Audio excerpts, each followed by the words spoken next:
longtime executive in the National Football League from the Philadelphia Eagles way back in the day. And so with Andy Reid making it to the Super Bowl for a second time with the Chiefs, taking on the Eagles, and then the Chiefs being generally managed by Brett Veach, who Andy Reid brought in as an intern back in the day in Philadelphia, and he's the general manager there, and Howie Roseman still the GM in Philadelphia. The man at the top of this flow chart is named Joe Banner, who's back here on the Rich Eisen Show, longtime executive and friend of the program. How you doing, Joe?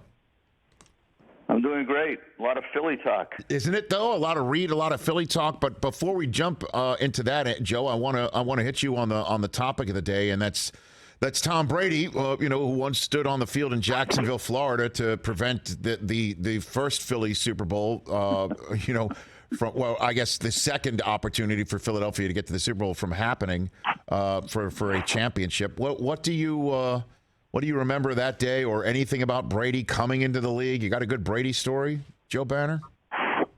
No, other than, it causes my blood pressure to rise on the day that I'm generally feeling well. But I'm sorry, Joe. But, I mean, that's all right. he chose this day to retire. I mean, I don't think there's any question that we have to say he's the greatest of all time and had the success that he deserves and unparalleled. And unfortunately, we got in his way one time, and at least the one time when I was there, he kind of ran over us. They got a chance after I left to get back at him, which they did. Mm-hmm. But that was a very, very painful day, I got to tell you. I'm sure. We had come so close, finally got there, and here we are on the short end of the stick, which people may think still, hey, I made it to the Super Bowl, but that's not how you feel. You feel absolutely horrible, indescribably horrible. Even years later? For real, Joe? It doesn't subside? I mean, knowing, what you built there and what Andy's gone on to do and what everyone else there has gone on to do? Joe? Honestly, the fact that we achieved those things for me is a great source of internal pride. Mm-hmm. The fact that I finished my career without having that opportunity to stand on that podium and hold that Super Bowl trophy and share that moment with people like Andy I worked 14 straight years with. I've been friends with Jeff Lurie since we were 14 years old. I'm afraid that hole is going to be there forever, and therefore the moments that we came close enough to overcoming that pain also still pretty close to the surface. So I'm incredibly lucky I got the opportunity to do what I did. Worked with great people, take great joy in the success they're having. But for me, having got that close and dreamed about being part of a parade so many times and never getting to actually do it is still painful, I'm afraid to say. Joe Banner here on the Rich Eisen Show. Let's hit this, Joe. When did Andy Reid first appear on your radar screen, Joe? So we were trying to find out what was most common in the head coaches that had most success, which we defined as playing in 2 Super Bowls. And interestingly, it had nothing to do with the football part of the job, and it had everything to do with all the other parts of the job, which were about leadership and hiring other coaches and managing coaches and, having a really unambiguous philosophy that allowed you to be a strong leader because it was obvious, where you were trying to take everybody. And we started just literally doing research for a coaching change and asking people those kinds of questions to produce names instead of the traditional, who's the latest, most creative defensive or offensive coordinator. And we started asking questions about, who's a great leader or who is somebody that drove everybody around them crazy because they were so obsessed with every tiny detail. And Andy's name started to come up. It was a very short list. It was actually David Shaw's dad, Jim Haslett, and Andy were the only names that we got back when we started asking for this non-traditional list of names. And Andy walked in the room, and I can't tell you, you hear stories about, people love at first sight. It was very quick upon meeting him and listening to him start to talk that I didn't need the other 5 hours he spent that day and then 6 hours the next day. For me, it was just really obvious that what we had identified as likely to create success, he checked every box. Why is he so great at what he does? Joe, what do you think? Well, first of all, he's very real. And that's an incredibly valuable quality if you want to be a leader, especially a leader of such diverse people from diverse backgrounds. And, you're literally managing people who are making, $20,000 and $40,000 in startup positions in your personnel department to quarterbacks that now are making $45 or $50 million. You have to be real. You have to be honest. He is influenced by his past, but he's totally open to change. And it may be subtle in some ways, but he has changed and he's evolved in his time between Philadelphia and Kansas City. He's just a good person. He's just smart. He's as hardworking as you'll find. I mean, I can go a long time just throwing adjectives at him. And what I'm telling him is something you know, and everybody who knows him, it's not like you got to know him really great. I worked with him every day for 14 years. Mm-hmm. But I'll bet the first time you met Andy Reid, you had just a positive gut reaction to him. Sure. And that's who he is, and that's what people have, and it gives him a chance to kind of start positive and just build from there. First time I ever met him, live television, at that Super Bowl in Jacksonville, Eagles versus Patriots. He came and appeared live on NFL Network when we're in our second Super Bowl that we're covering it, and we decided to go live during the day. It was the first time that we ever decided to have wall-to-wall coverage nonstop, hour after hour after hour. And he came in Hawaiian shirt and shorts. And I think sandals. You're chuckling because that's him, right? And he just sat down and did that man spread thing he does with his legs and just sits there and he just talked, And I'm gonna bet, time's yours, like it's basically said. That was if it. We could get a picture of his office right now. I'm going to bet he's wearing what you just said.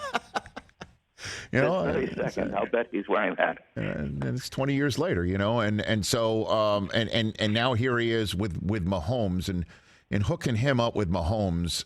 Again, I know you weren't part of that decision, but clearly, Brett Veach was. What do you remember about him, Brett Veach, first coming into the Eagles world that Reid brought with him? Yeah, I mean, first of all, Brett was somebody I immediately liked and saw a lot of potential in, even though he started at the very, very lowest level. Right. They can bring somebody in that area. Hardworking, likable guy, very smart. The thing that most quickly impressed me about Brett was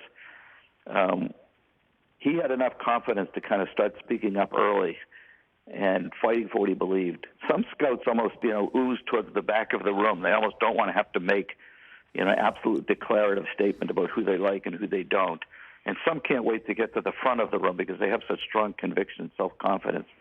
Brett was the latter guy. And he was right enough that it started to get noticed. And the fact that he would eventually be a general manager and be really successful would not surprise anybody who was working with him back then. And look what they've built right now. And you take a look at this team right after they lost to Tampa. They're like, we got to hit this line. And then when they, wound up losing to Cincinnati, they decided, we got to hit the back end of the defense and supplement the front. It seems like, year after year, Veach has kind of hit what the weakness is and try to fix it. How do you see the building of this roster, Joe, right now? Listen,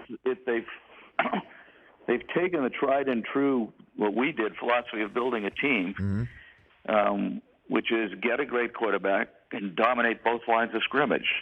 Now, that doesn't win you a Super Bowl. You still got some work to do. But, if I can steal the title of the famous book, Good to Great, you are now guaranteed good. The challenge getting from good to great is large, but at least you've solidified good once you've been dominant on those lines. And, I think the most impressive thing they did was when they lost a bunch of linemen a couple of years ago, Schwartz and Fisher, and before you knew it, they had as good or a better line than they had, when those guys were there. Defensively, you see them go out and get a guy like Clark that people were staying away from a little bit. There were a lot of scuttlebutt about his character, how badly he loved the game. Well, he's been there, 5 years now, and, he's a major contributor at what they consider to be a crucial position. So I don't think this is the last time. I mean, by the way, if you look at each decade, so Aikman, Jimmy Johnson won multiple Super Bowls. Bill Walsh and, Steve Young and Joe Montana won multiple Super Bowls. Brady and Belichick. You put together a top quarterback with a top coach before the decade's over. I think the Chiefs will have that, say, 3 Super Bowl decade like we've seen each of those combinations have before. Joe Banner, former NFL executive, longtime Eagles front office man, and, of course, team president for many a year right here on the Rich Eisen Show. When did Howie Roseman first cross your radar screen, the current grocery shopper and general manager of the Eagles. Joe? Yeah, this is I started getting letters from this complete stranger who identified himself as a recent graduate of Tulane Law School and University of Florida undergrad about his desire to work in the NFL and actually broadcasting and leading with the fact that he had never played football, coached football, been the ball boy for a football team, but he was absolutely sure that if given the opportunity, he would be a great general manager. And the only thing that was conspicuous about that was that he sent these letters every single day for years. Come on. Yeah, every day. I got a letter from Howie Roseman every day. And I don't even know how, but I was on the phone one day with Mike Tannenbaum. Yeah. And somehow it came up that he was writing both of us a letter every day. Come on. And we started wondering, is he literally writing like the 32 letters every day? So anyway, we had a funny conversation about whether he was driven or crazy. And we couldn't tell from the letters. So at one point, Mike called me up and he says, "You're not going to believe it. I've decided I'm going to meet this guy. I just got to meet a guy who actually is writing a letter every single day. He wants this job so bad. I just got to meet him." And I joked. I said, "Well, do it in a public place. You don't know what you're dealing with here." And we had kind of that laugh. And he called me up after lunch. He said, "Listen," he said, "I'm not going to hire him because with the opening I have that I was thinking he could fit, he doesn't fit. But if you get an opening, you should talk to this guy. He's smart. He's driven. He's not crazy. And I'm not sure whether he can be a general manager or not, but he's certainly good enough and smart enough that he deserves a chance." And so sure enough, I had an opening maybe 6 months later, somebody to help me with mostly research and stuff around the cap. And I called him and brought him in and interviewed him and saw what Mike saw plus. And that's what started his career. I'm not sure.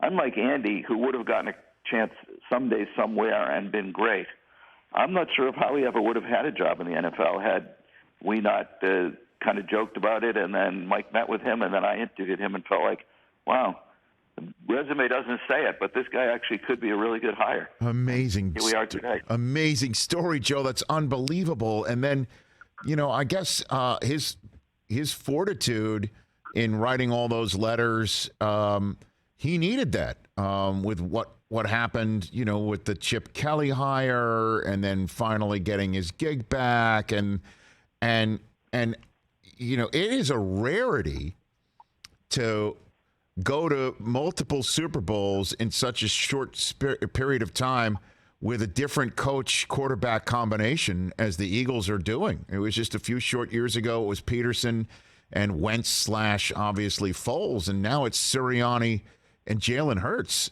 And this team is built all around it. It's not just coach-quarterback combination. They are stout at every position. It's unbelievable, Joe. It really is. Yeah.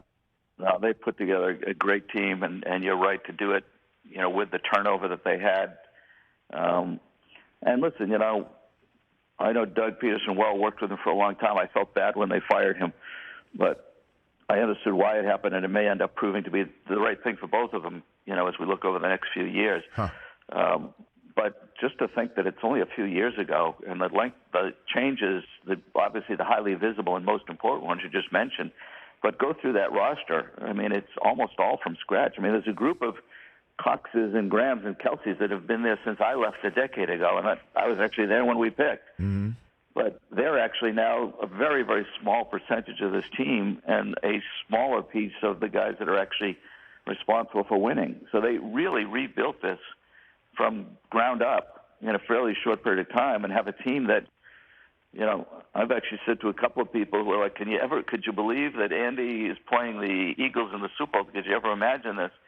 And I said, not only can I imagine it, but I'll bet it's not the last time they play each other in the Super Bowl. Look at their teams on this roster. Right. They're incredibly young, they're well coached, they're smart, and they get people making the personnel decisions that haven't started, doing smart things, haven't stopped doing smart things. So not only are they in it, I actually think it won't be the only time the two of them are matching up against each other in a Super Bowl. Isn't that amazing? Do you want to take a bite at this one? Jalen Hurts saying after the NFC Championship game that there are certain people that didn't want him around when he got drafted there in Philly. What does he mean by that? Joe, what do you think he means by that? I think he means by that there were 55 guys picked in front of him. Well, I guess he meant Philadelphia, though. I think he said when I was drafted here, he made it sound like No. That's the way that's the way I took it. I don't know what you might anything that you might know about his drafting there that we could read into it to the fan base. I know and this is what I thought he was talking about. I know that they had great interest in drafting him, and I think Howie and others have told the story. We were dead set on drafting Russell Wilson. Mm-hmm. We actually had 2 twos. The second 2, we thought about picking him, and then thought, we'll be able to get him in the 3rd round, and we waited. And the Eagles were really, and obviously he got picked by Seattle, and we never got him.